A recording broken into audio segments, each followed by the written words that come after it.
this, to rhyme like this, so I had to grind like that, to shine like this. In a matter of time I spent on some locked up shit in the back of the paddy wagon, cuffs locked on wrist. See my dreams unfold, nightmares come true. It was time to marry the game, and I said, yeah, I do. If you want it, you gotta see it with a clear eye view. Got shorty, she tryna bless me like I said. So right now you can see in the flip, well, this is the buy and hold rental, but we've painted the entire exterior, we've re-roofed it, brand new rubber roof. The pizza shop owner, he's taking care of some of the stuff inside. We have landscaping still to be done. We're regrading all our sweat equity and added value into the place so that when they go do the refi with our commercial loan, the value will be driven up. We're hoping around $400,000 with a purchase price around $260, which will then put us at our money and some back into our pocket from all the added value that we did to it. That paid for our down payment. So now we can take our money that we put into it initially over these 90 days and roll it into something else after this. And just for the rental ratio, right? You know, for a $260,000 duplex, by all means, even though it's a mixed use commercial, we get $2,750 for the pizza shop. And then we get $2,000 that we already have rented out for this 3-bedroom, 1-bath house. So we're pulling in about $4,750 a month on the rent, and our mortgage, when it's all said and done, will be right around $1,700 to $1,900. So we're cash flowing very well here. Getting it done in here. So Chris is the right-hand man. So he's taking care of the kitchen in here for us right now. And then you can see we have the flooring left and the bathroom. This bathroom was a full gut. There was tile everywhere. For those who don't know, quick tip, this is DMR board, so if you ever want to do it yourself in your bathroom, make sure you put the moisture resistant board in, the MR, versus just regular, any areas where the water is going to be, because that's why you see mold and mildew in people's bathrooms. So if you're a do-it-yourselfer, make sure you at least take care of that. All these rooms are done, so we weren't too concerned with them digging up the walls, and nothing will get dug up now, but we have the flooring left, then our baseboard, so our painters will have to come back and do some final touch-ups, things like that. But on this project we redid, like I said, the rubber roof, the roof out front, and then all the windows in this unit and exterior doors we redid, and then as well as the flooring. And the reason why we did some of those bigger things was this for the efficiency of this home. They were shop broken, and it's better for us and our personal preference. When I say us, Austin, my partner, and I, when we do all these buildings, the least amount of phone calls is the best option for us.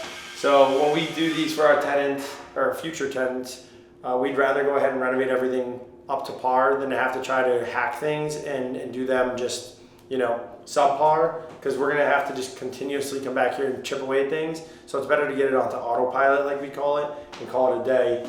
We also did have the heating replaced here too, I should say. And now that I think about it, no, we actually did all the electrical up to code because it wasn't. Yeah, all these lights work. Yeah. Yeah. Cool. I'll show you the basement after. Down here you can see we made it a lot easier too for our electrician and plumber.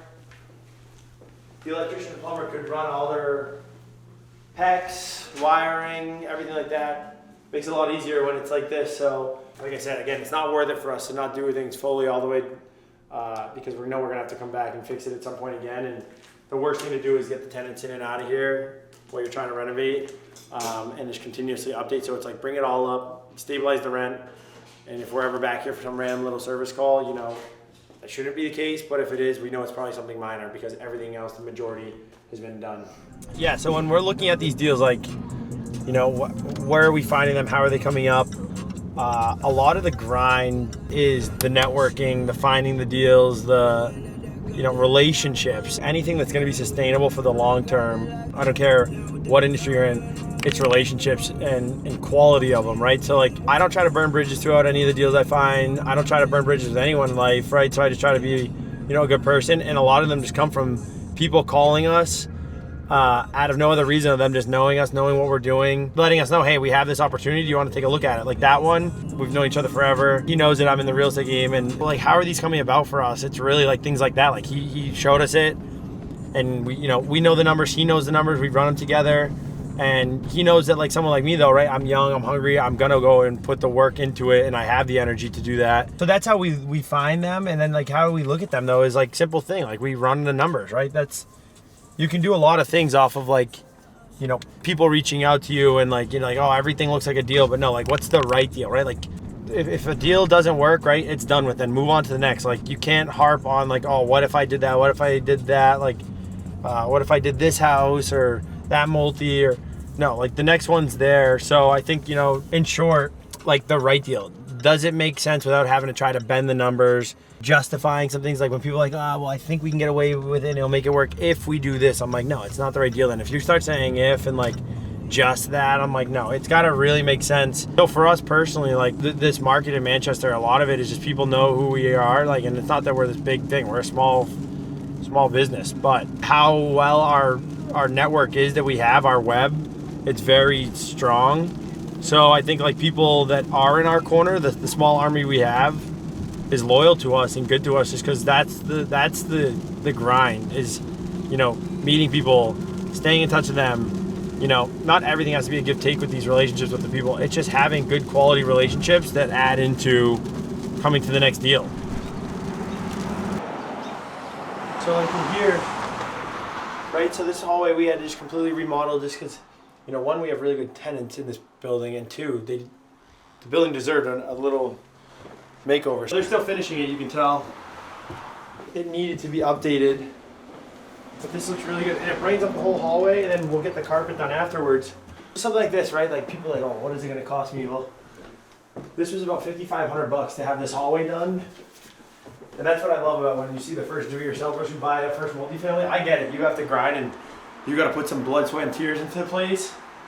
But once you start to have some cash flowing in your buildings and you start to have a little money in your accounts for it, I always say your time is what you give up. So we have our painter crews that take care of us on all of my clients' customers' projects and then all our personal properties. And I don't own a paintbrush anymore. You'll never get me to do it. It's one of those things like this, that $5,500 for this whole unit, which they'll finish. Took them about 4 days. It would have taken me random weekends, random just time when I could. And my time, you know, like at that point, it's not worth it for me. It becomes too much where you're just like, then if you get mad going to your property, you're like, this sucks showing up here. I gotta keep painting. So you just start to pick and choose your battles with the rentals. But that's something we don't touch anymore, the painting, the renovations for that matter. Like we'll do some of the stuff just because we're not like above it. And I'm not above painting. But it's the time. So for $5,500, I gain back all my time to be able to keep driving my construction business, my real estate business. You know, there's certain things that you can't put a price tag on with the rental game. Like if you want to just go ahead and be like, I want to just make as much money as I can off of it and, you know, squeeze everything else. But like, you can totally not do some of these extra things that we did, like all the rocks, all that. But for us, like, you know, what we gain back in our time and being more efficient is like, it's a certain price tag that you can't put on it for doing these things. So I always tell people, like, don't step over dollars picking up dimes. Yeah, just for someone who's trying to get into like maybe buying a duplex, which would still require some work, or maybe they want to like own multiple. Like what kind of discipline and what kind of like traits do you think someone would need to have to be successful in that?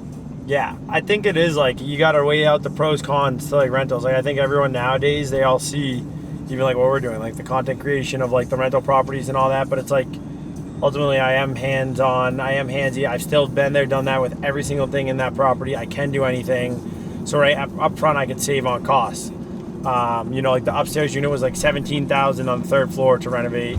That was with me doing all the work versus the first floor, we decided to have most of it done, and it was about just under $50,000. So, right, like you save a lot of money. You just have to know what you're getting into, right? People make it seem like it's very glamorous, and there's times when you're like, wow, collecting these rent checks is great, but you just have to remember that it's not always like that if you don't have the know and wherewithal about property 101 stuff, like, or even just like the financial side of it, right? Like, you go and drain most of your money into getting a property, and next thing you know, you had some unexpected things that you're just not very well versed in. Like, I don't know, your furnaces go on a duplex, and both of them, right? You're paying out.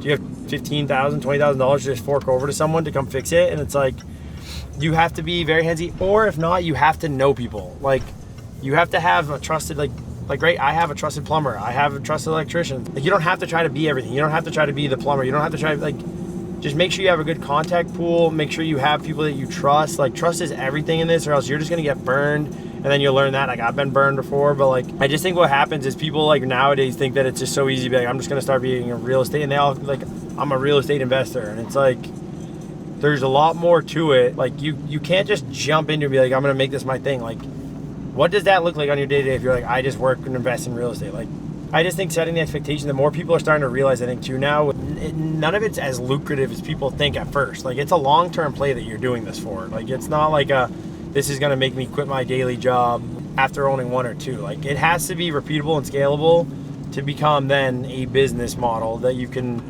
then be like, wow, I'm cash flowing this much, my bills are this, like I'm now netting X amount. So I just think, like, you know, for people overall who want to get into it, I say go for it, jump, but make sure you know somewhat of what you're landing on, or else you end up in a place that's become a money pit and you have no way out. And right then you have shitty tenants, and there's just a lot to it. So I always think, like, connect with people and talk with them before you just make a decision on what you're doing for this investment game. What are the biggest 3 things to avoid when you're looking for an investment property? I'd say the biggest 3 would be, for me, right, don't fight time, number 1. Like, don't be like, I need a property now just because, you know, you have some money you're sitting on and you're like, I just need it now. Like, I need it now. Like, no, wait till you find the right deal. So that would probably be number 1. Don't just do it to do it. Like, make sure it makes sense. 2 would probably be, again, have a team of people behind you, or at least have contacts lined up ready. They can help you for this property. And 3, biggest thing with the rentals is do not rent a unit out to get the rent. Screen who is at your building. Like, it is not just, I'm gonna rent it out. Because, you know, getting them out takes a lot longer. I'd rather sit on 1 month of it vacant to find a perfect tenant than to try to kick one out for 3 months and let them go through the whole loop that they know. And like, a lot of them know the game. What's up, guys? So yeah, this is Gold Street. This is what it looks like now. I remember the previous video, you know, we were in the very early stages of just buying it. We're just about finished up here. We have it sold for $397. We still have to put the appliances in, some cleanup. There'll be the final touches done. We just had the walkthrough inspection with the buyers. Honestly, this whole house is just about brand new now. Full new electrical system. The heating systems were already basically new when we purchased the place. All new flooring in the kitchen, all new refinished hardwood floors. We wanted to keep some of that old beauty here. We got all new granite, nice cabinets. This place, completely different. Remember, we blew out this wall. The mirror will go in right there. That bedroom's done. This came out. And this will be like the master, I'm assuming, for the new buyers. But overall, this property, you know, for what we bought it for to what we're flipping it at, was it worth it? Honestly, now, looking back, no, it's not. But that's okay. We learned a lot from it. We didn't lose money. We just didn't necessarily make much money. That happens. This was my first full flip. A lot of learning process to it. I think, you know, when it's all said and done, maybe I'll make like 20,000 is what it's looking like net profit. So, you know, when people ask like, oh my God, you made 20 grand, I'm like, yeah, over 90 days. For me, and just running a roofing and siding business alone, I could do that in probably 4 days, 3 days. So it's really not worth it. And I'm a small business and I'm growing. So it's like, to know that I could do that right now and where I could have been if I put all that time, energy, and effort into that business. But all those things are good experiences for me. Like I said, I'm just glad I didn't necessarily lose money. What I lost is a lot of time, which is even more precious. But I didn't know until I did this. So I've done it now. I've seen the outcome. But yeah, overall, I think like, unless you're robbing a place from someone and stealing it from underneath them, the days of like hitting 100 grand on a flip, I think personally, unless you have some way of getting into one for dirt cheap, it's pretty impossible to do right now. It's just the way the market is. And I found out all that through doing it, right? I just did this. I didn't think I was gonna get into a full flip. Yeah, once we crank the final numbers, we'll see in that next episode or where we really finished on this place. But I tell you what, 90 days, it did not make me rich. And I think again though, like this flip did show me like why I hate interior so much. Like I do love it in terms of like what it before afters, like we all love those. But just the nightmare of scheduling and all that, and like especially when you're trying to build a system already for your business and then trying to build a system for flips, like it's a full-time job. So I'm not there yet, and I can like say that and take it off the chin because I'm just not there yet. But I think when you're in the very early stages of like, same thing for me, like my roofing and siding career is like by all means still very new in terms of like business ownership. That you just start to learn like to not spread yourself too thin. Again, it's going back to like you're trying to do everything and you end up doing nothing.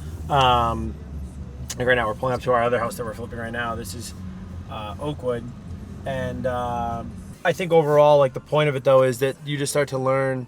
You can be really good at one thing and make a lot more money off of just doing that. If you don't need to be taking on the extra stuff and can just keep focusing on that, I would. Until you're at a point where you're like, oh, I can like casually take this on, like be like, let's just do it, because it's a lot of time, energy, and effort, and like ultimately at Gold Tree there's a lot of money. Like one thing I learned, I'd never stake my own money in a flip ever. I think if you could ever get into anything you learn is use other people's money on anything you can, if you can, right? Like you could still put I could have put my other money towards other things that might have maybe a quicker ROI versus 20,000 over 90 days again. So it's just all different perspective. But yeah, let's go talk about Oakwood now. This is the newest flip. So that one's closing out. This one's just underway. And this one is a shithole. We have before of this, right? No. Okay. Before pictures and videos. But this So one... they're popping up on screen. Yeah, so we'll get all the pop-ups on there. You'll see them like right here. So this property was taken over from another contractor who, I don't know what the circumstances were, why, but they probably ran out of money, whatever it was. We now acquired it.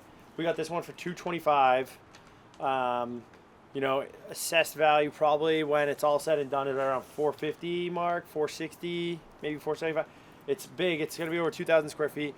Layla wants the insulation. What's that? Is that the insulation? Oh, yes. Is that the insulation? So, yeah, so this property, you know, we probably will be about 125 is where I'm thinking we're going to be at for. So 225, 125, you know, 350 area. So we should do well on this one. So we stripped this entire house. Little thing about learning with siding, right? Like homeowners are always like, oh, I want to, you know, strip. I'm like, stripping is great in certain circumstances, except for when there's asbestos. So that's asbestos right there. So, you know, you have to then make sure that for the environmental, your EPA, you're doing everything right. So we just kept it, right? You don't want to disturb it. And then what you can do is the insulation that Layla had to eat is you can put insulation out to go over it all. And then that way you're running it flush with then all your window trim outs, things like that. So, right, so your siding just comes right in behind this. And now in like the old style, right, here's a perfect example. This is a J channel that has to be put up to the trim of the window to make sure that it can it properly function. So, right, old method or old school in terms of the fact that you have this, the new construction window, you see the sliding goes right into that, and then aesthetically, your whole trim out is that. So it looks nice. All this, right, we wanted to let the electricians wire it so that then we're gonna go ahead and put the same exact thing that you see right here. This is soffit. So your soffit is what lets your air intake for your roof ventilation, right? So soffit will go in, or your air will go in through your soffit. You see right here, these areas, that's where air will travel up through, especially if you then have this roof covered. It'll let it go through. So we'll still have the soffit all here, but it goes up to let your roof breathe. It's a roofing ventilation system. We redid everything out here. You know, I'll send the before and afters again from this area. We had to completely rebuild this, right? All new trim. So out back, like this whole area we had to rebuild. You'll see in the box that we're gonna add in, there was so much stuff that had to be done here. And then all new windows. And then yeah, let's go in here and I'll show you this. Right, so there was a lot of work that we had to do in this house. You can see all the new rafters, everything. It was just a lot. We now are turning this into a completely functioning, heated room, which obviously adds in extra square footage. So this house will be a little over 2,000 square feet. Everything in here is getting down to the stud, as you can tell, gutted. This will be your living room. This is gonna be your kitchen. We're gonna have to, you see, like, the thing that I don't like about things is like this, right? This contractor, or previous one, you know, put these cabinets in at this point. Like this floor, you know, you guys can't see the video, is so unlevel that everything is so far off that, you know, thinking one step ahead, right? Yeah, you can shim up and get these cabinets to the right height so everything's level. But then when we go to floor, whichever flooring product we use, it's gonna buckle eventually right there. So my thing is, like, if I know it's gonna buckle, my work is still being put on this, so my name is on it. I want to make sure that whoever purchases this home does not go in 5 years like, oh my God, he hack jobbed the shit out of this place. I'm like, no, we'll take everything down to the stud. We're gonna redo this entire place the right way. Even if that means I'm spending a little more money, I'm not here to be a hack. And I'm not saying the last guy was a hack. I'm just saying for what I know is gonna happen next on that area, I'd rather do it right, spend a little more money. And maybe that's why, like on Gold Street, for instance, right? I don't net out as much, but I still get my peace of mind and sleep at night knowing that they're moving into a home that's done well. So yeah, so let's go back to what's going on at this place though, right? So yeah, the windows, obviously, this whole front entryway. So before there was a little like mudroom built and then a deck. So for code, right, you learn so much, you keep going. Like it was too close to the street, so that had to be removed. So there'll just have to be a platform and a staircase down, an exterior one though, not an enclosed one. Great price point. Obviously, it's gonna sell a lot higher, 60,000 more than, or what we hope projected than Gold Street. This one takes a lot more work with the city because the only permit that was ever pulled when we prior to us purchasing it was a roof permit, and then they did all this. And you can't just do this because this whole thing, he built an addition without actually pulling any true permits. So now we have to make sure that everything's up to code, that everything was done well. Like he did a lot of things that were needed, but certain things for code purposes that weren't there. But it's not a lot, but it's still time, which equates to money, and then energy. It could be a lot. So they have to make sure to do it right. Like this whole area, look how soft this is though. Like we can just fall out. So we got to take care of that. So this whole like bathroom, right, is gonna have to just be redone. And I say that's probably your biggest thing with these flips, right? Like the random jobs, right? Like people are like, oh, it's just this, it's just that. It's not just this, just that. If it was that easy, anyone would be doing it. You got to have the right guys coming in and doing the shit, or else you're just delayed. And again, then it's your time.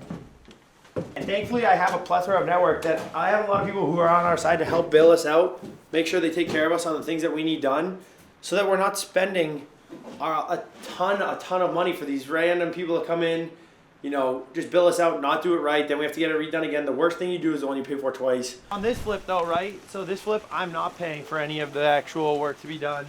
My partner has to pay for it all on this one. But yeah, so no, you're not getting into that installation. This was 11,000, maybe, I think 11, 12,000, right? We had to put a whole new heating system in. So there was some big incurred costs over here right off the rip. Like 11,000 for this, the roof 10,000, the siding 15 probably. So you're right there, you're already at, you know, it's at 25, 35,000 area range. But yeah, I just try to explain to people, like I've learned so much from that first one. So again, we're gonna learn a lot and see how this one goes working like that.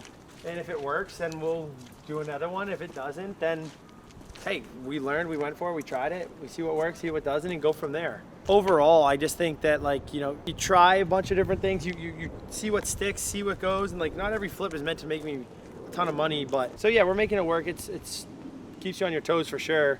I don't know what keeps you on your toes more, making sure the puppy doesn't run out into the yard or these flips, but right, like something like this though, right? An example that makes this flip very unique already is neighbor was here, started talking to us, turned into my team because I have a real estate team, get a listing, right? So like again, so this flip provided more than just the actual flip itself. So it does have its pros and cons. Like I say, it's just you got to weigh them all out. So you got to consider it all. Was it worth it? But like this one so far has been great.